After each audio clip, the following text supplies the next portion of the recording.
Hello and welcome to code with RSV. आज की video में हम बात करेंगे ब्रिज डिज़ाइन पैटर्न के बारे में। तो ब्रिज एक स्ट्रक्चरल डिज़ाइन पैटर्न है जिसका यूज़ करके आप एक बड़ी क्लास या कुछ रिलेटेड क्लासेस को दो हायरार्कीज में तोड़ पाते हो। एक पार्ट होता है एब्स्ट्रैक्शन और एक पार्ट होता है इम्प्लीमेंटेशन, और इन दोनों पार्ट्स को हम सेपरेटली अलग अलग डेवलप कर सकते हैं एक दूसरे पे डिपेंडेंसी हटा के। तो इस पैटर्न को समझने के लिए एक एग्जाम्पल लेते हैं। मान लीजिए कि आप कोड में एक व्हीकल की क्लास बना रहे हो और उसकी काफ़ी सारी सब क्लासेस होंगी जैसे कि कार या बाइक। अब आप इसको एक्सटेंड करना चाहते हो और इसमें डिफरेंट टाइप के इंजन्स भी जोड़ना चाहते हो। इनिशियली आप सिर्फ पेट्रोल और इलेक्ट्रिक टाइप के इंजन्स पे काम करना चाहते हो, बट क्योंकि हमारे पास ऑलरेडी दो टाइप के व्हीकल्स थे, कार एंड बाइक, अब ये दो डिफरेंट टाइप के इंजन्स जोड़ने की वजह से हमारे पास टोटली 4 कॉम्बिनेशन हो गए हैं, जो कि हैं petrol car, petrol bike, electric car, electric bike. तो फिर मेरे क्लासेस का स्ट्रक्चर कुछ इस तरीके का हो जाएगा, जहाँ पर मेरी ये व्हीकल पेरेंट क्लास है और ये सारी petrol car, petrol bike, electric car, electric bike उसकी सब क्लासेस हैं। तो यहाँ पे प्रॉब्लम क्या आती है? प्रॉब्लम ये आती है कि मान लीजिए कि मैं एक नया व्हीकल टाइप यहाँ पे ऐड करना चाहता हूँ। मैं कार और बाइक के साथ में यहाँ पे ट्रक भी ऐड करना चाहता हूँ। अब एक नया टाइप ऐड करने के लिए मुझे यहाँ दो क्लासेस नई इंट्रोड्यूस करनी पड़ेंगी, इलेक्ट्रिक ट्रक और पेट्रोल ट्रक। और अगर आगे जाके मान लीजिए मैं एक इंजन टाइप दूसरा ऐड कर देता हूँ, मैं यहाँ पे डीजल इंजन टाइप ऐड करता हूँ, तो मुझे 3 क्लासेस सेपरेट क्रिएट करनी पड़ेंगी, कार के लिए अलग, बाइक के लिए अलग, ट्रक के लिए अलग। तो जैसे जैसे मेरा कोड ग्रो कर रहा है, मुझे एक नया टाइप इंट्रोड्यूस करने के लिए बहुत सारी नई क्लासेस क्रिएट करनी पड़ रही हैं, और जितना ज़्यादा हम डीप जा रहे हैं उतनी ज़्यादा प्रॉब्लम हमारी बड़ी होती जा रही है ये। तो इसका सॉल्यूशन क्या है? इसके सॉल्यूशन के लिए हमारे पास होता है ब्रिज पैटर्न। ब्रिज पैटर्न कहता है कि आप इनहेरिटेंस का ना यूज करके यहाँ पे ऑब्जेक्ट कॉम्पोजिशन का यूज करें। मतलब कि आप इलेक्ट्रिक टाइप के व्हीकल और पेट्रोल टाइप के व्हीकल इन सबको इनहेरिट ना करके आप एक सेपरेट ऑब्जेक्ट बनाइए इंजन का, और वो इंजन को बोलिए कि ये मैनेज करेगा इलेक्ट्रिक टाइप का इंजन है, पेट्रोल टाइप का इंजन है, किस टाइप का इंजन है, और वो हायरार्की में यहाँ नहीं आएगा। तो मेरा कोड दो पार्ट में ब्रेक हो जाएगा। एक होगा व्हीकल जिसके सब टाइप्स होंगे कार, बाइक, ट्रक, और दूसरा होगा इंजन जिसके सब टाइप्स होंगे पेट्रोल, इलेक्ट्रिक, डीजल, ये सारे। तो उस तरीके से मुझे नई चीज जब इंट्रोड्यूस करनी होगी तो मुझे एक ही क्लास उसके लिए क्रिएट करना पड़ा करेगी, ना कि बहुत सारी। तो अगर इसका स्ट्रक्चर देखें तो स्ट्रक्चर कुछ इस तरीके का होता है, जिसमें कि एक एब्स्ट्रैक्शन होती है। एब्स्ट्रैक्शन हमारी मेन क्लास होती है, जैसे इस केस में व्हीकल था, और एक इम्प्लीमेंटेशन होती है। इम्प्लीमेंटेशन जैसे कि हमारा यहाँ पे इंजन था, और फिर उनके चाइल्ड्स होते हैं रिफाइंड एब्स्ट्रैक्शन में, जैसे कि कार और बाइक, और कॉन्क्रीट इम्प्लीमेंटेशन में जैसे कि पेट्रोल और इलेक्ट्रिक। अब इस चीज़ को हम एक बार कोड के थ्रू देखते हैं कि कोड में ये चीज़ कैसे इम्प्लीमेंट की जाती है।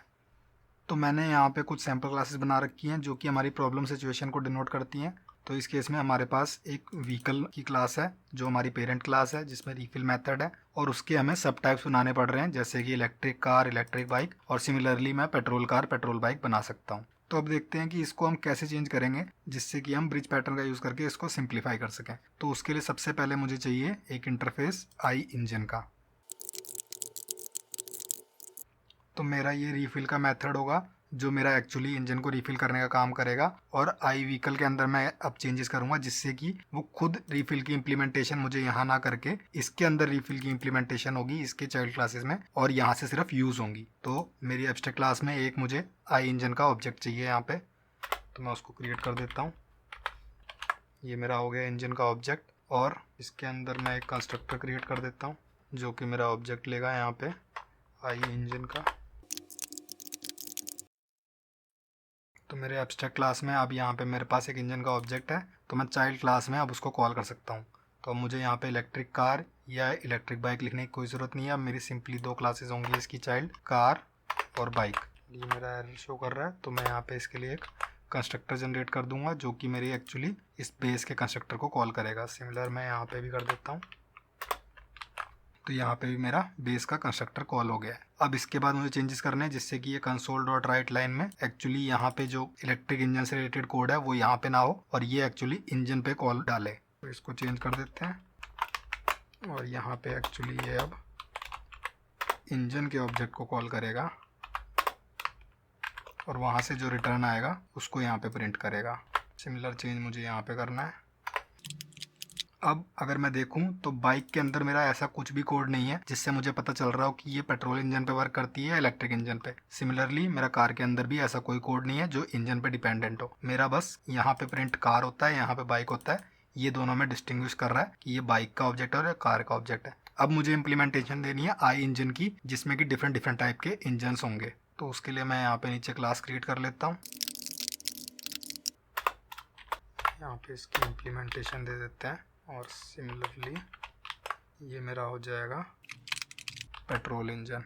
इसके बाद यहाँ से मुझे सिंपली रिटर्न कर देना है चार्ज्ड इंजन टू 100%,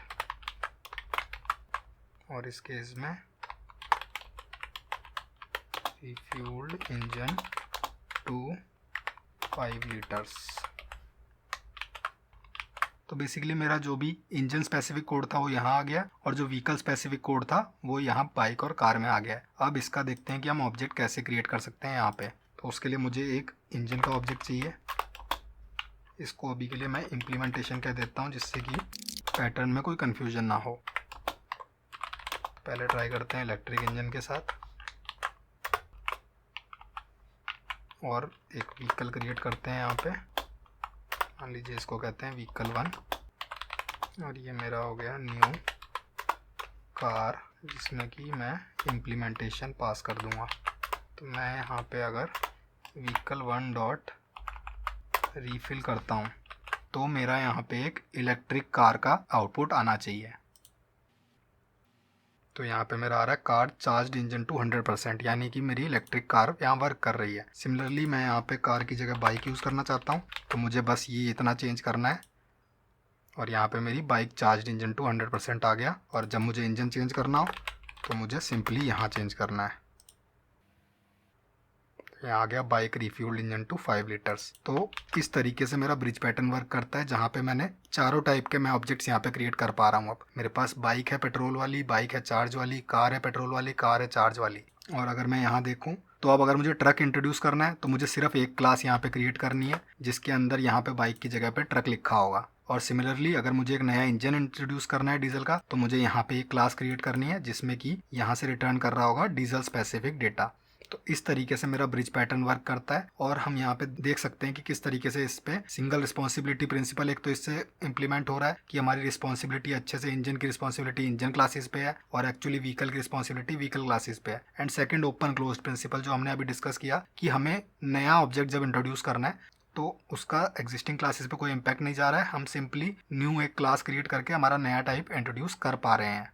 तो अगर आपको ये वीडियो अच्छा लगा तो इसे लाइक करें और ऐसी और वीडियोस के लिए चैनल को सब्सक्राइब करें।